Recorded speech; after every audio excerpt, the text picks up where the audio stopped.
guys, welcome back to my channel and another video.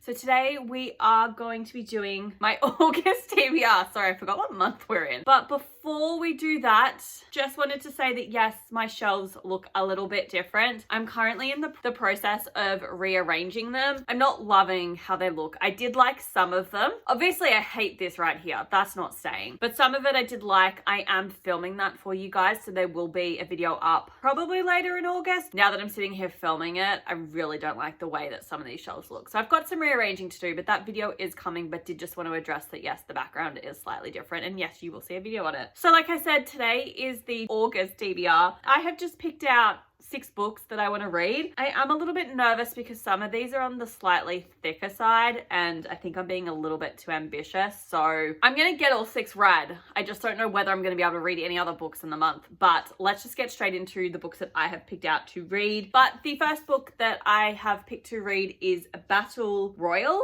but I don't know if it's meant to be like Battle Royale, but there would be an E on the end if it was meant to be like that. And it's by Lucy Parker. Now, I've said this a number of times, but I'm trying to read all of the books on my shelves that are about cooking, and I just happened to pull this one off and went, I've had this one on my shelf for a really long time, and I saw the cupcakes and I was like, is this the theme? And then I literally looked at the back of it, and we've got our main character Sylvie, who 4 years ago she charmed the world as a contestant on the hit baking show Operation Cake. So I read that sentence and I went, yep, okay, sold. I want to read this book in August because I actually thought that I had read all of my cooking books, but apparently I have more and I don't even know, which would make sense because I don't know what's on my freaking TBR. We obviously know about Sylvie. When she was on this show, all of her creations captured the viewers and intrigued all of the judges except Dominique. And when her unicorn cake went really, really badly, Dominique was quick to vote her off the show. And since then, Sylvie has used her fame to fulfill her dream of opening a bakery. And it's called Sugar Fair, and it's the toast of Instagram, and has captured the attention of the Operation Cake producers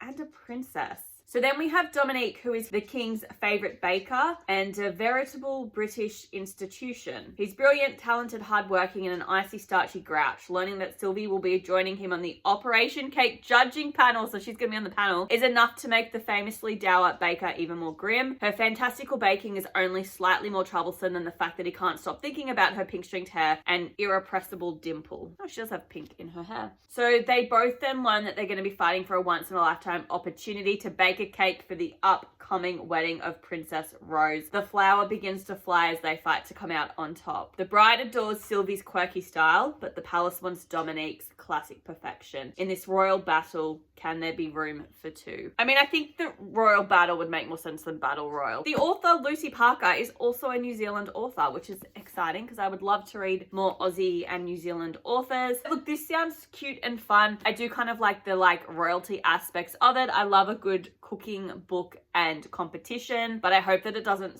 focus solely on the competition and we still get some other aspects in the book, because when it's just all about the competition, I kind of get a little bit bored. I need some other stuff going on in the novel to enjoy it. But I'm excited to pick this one up. It sounds really cute and fun, and I've definitely had this book on my shelf, I think, for about 2 years now, so I definitely want to pick it up and give it a read. And then the next book I have picked out, I'm actually excited about, which is kind of weird for me to say, but I'm just going to tell you what book it is. It is Twisted by Emily McIntyre, and this is the 4th novel in the A Never After novel series. If you've been watching my channel for a little while, you would know that these novels all focus on a different fairy tale, and she kind of fractures it and kind of gives it a bit of mafia vibes. That's the only way I can describe it. Some criminal stuff, underbelly crap. That's kind of the vibes we go for. And I read Hooked last year, really didn't enjoy it, did not pick up the other 4 books because I stupidly bought them all. 2 months ago, I picked up Scarred, and then in July, I happened to read Wretched. If you want my thoughts on it, it will be coming in my reading wrap up next week. And then Twisted is the 4th book that was in this series that I have left on my shelf. And there's apparently a Little Mermaid one coming out, and I really want to pick up the Little Mermaid one, especially because I enjoyed Wretched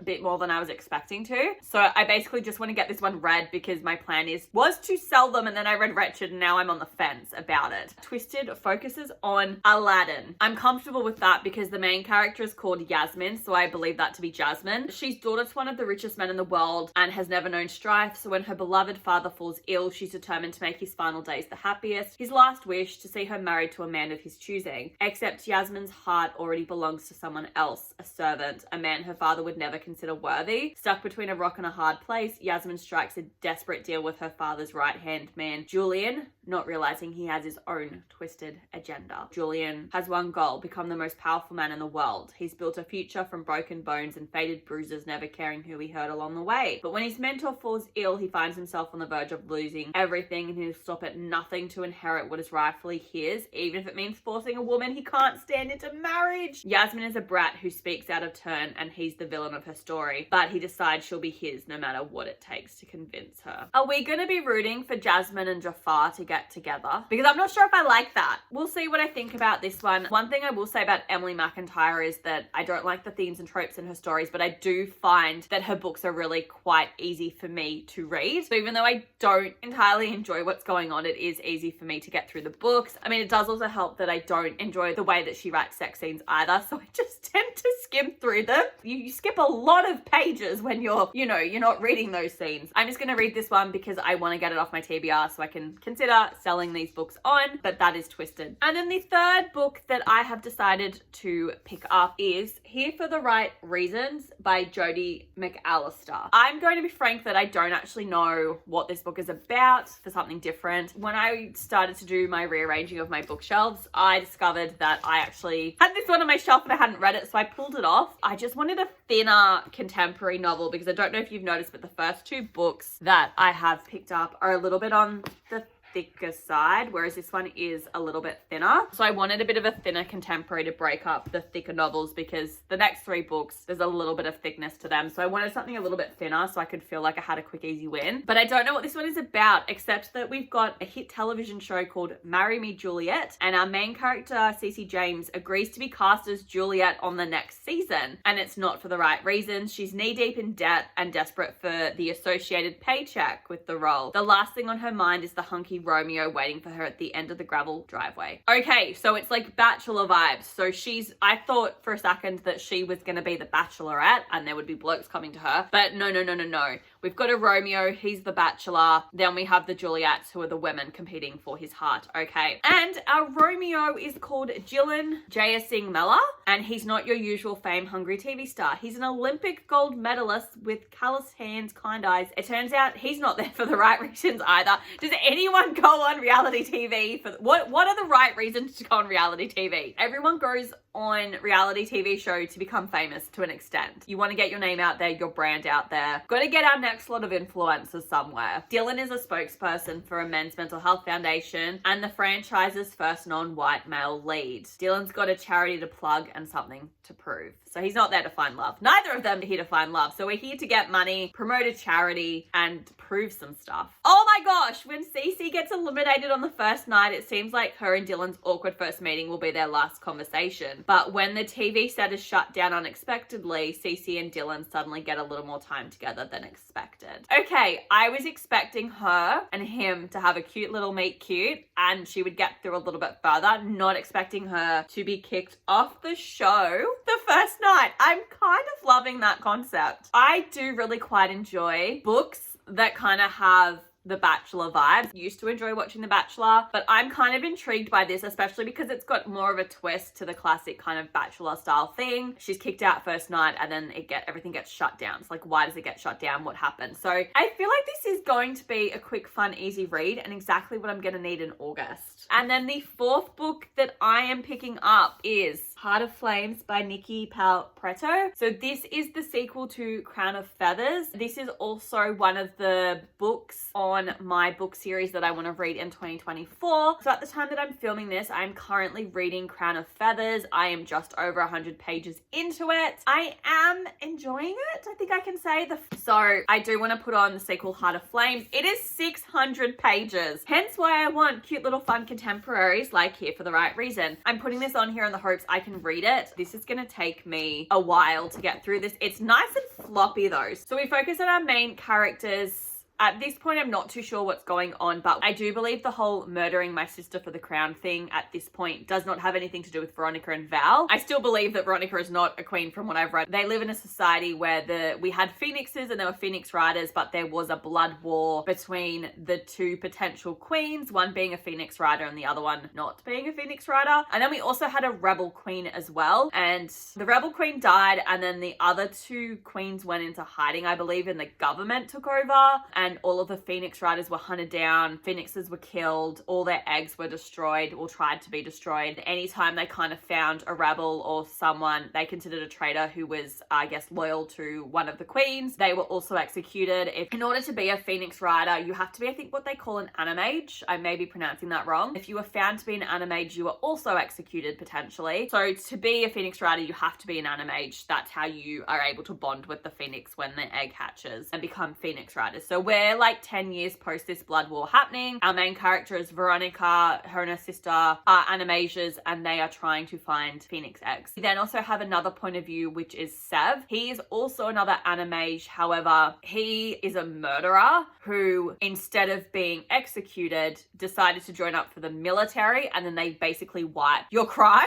and you go and serve in the military. But he's serving in the military because he doesn't want them to find out that he's an animage, because if they find out he's an animage, they will likely go ahead with his execution instead. He's also trying to run away. I think he's also trying to find the phoenix riders as well. And then we also have our third point of view, which is Tristan, who is currently an apprentice learning to be a phoenix rider. And he has a phoenix, and he's there with a whole group of other boys learning to become phoenix riders, but they're very much hidden away because obviously if the government find out that we have phoenix riders, they will come in, execute them all, and probably make a really big display of it. But that's kind of what's happening, and this book is just going to continue the story. So she clearly gets a phoenix because she had one and the phoenix then was killed. So I'm interested to see what happens. The phoenix riders are going to rise up. There's going to be some wars, some bloodshed, but I'm just intrigued to know what's going to happen. I think I just read a spoiler, which was you are a daughter of queens. So are we referring to Veronica and Val being the daughters of one of the queens? So we're going to see what happens. It's 600 pages.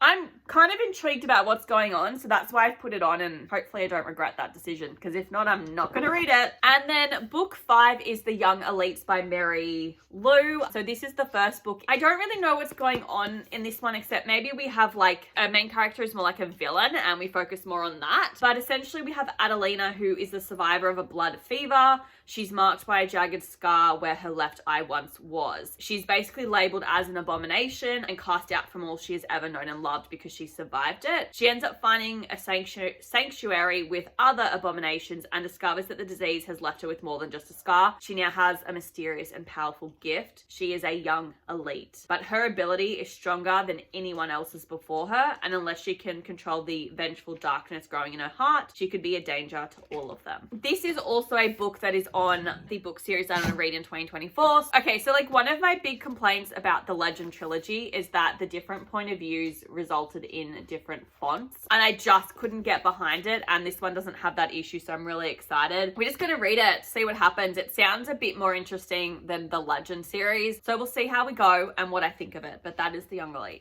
And then the 6th and final book that I want to read in August is King of Battle and Blood by Scarlett St. Clair. So this is one of the books on the 24 books that I want to read in 2024. It is one of the 7 books I have left to read off that challenge. So when I did my update video last month, I was reading the blurb and I was like, this sounds really good. I want to pick it up soon. So that is why I'm picking it up. We have our main character. I can't pronounce her name. Isolde? Isolde? Do we have a pronunciation guide? This is going to be a problem for me. There is not a pronunciation guide. I don't know how to pronounce her name. She's our main character. She's basically being forced to protect her kingdom and marry the vampire king Adrian. So her plan is to marry him and then kill him, but her assassination attempt is thwarted by him, and he tells her that if she tries to kill him again, he will raise her as the undead. So she doesn't want to obviously become like a vampire. So she seeks other ways to defy him and survive the violence and political workings of his brutal vampire court. But the thing that ends up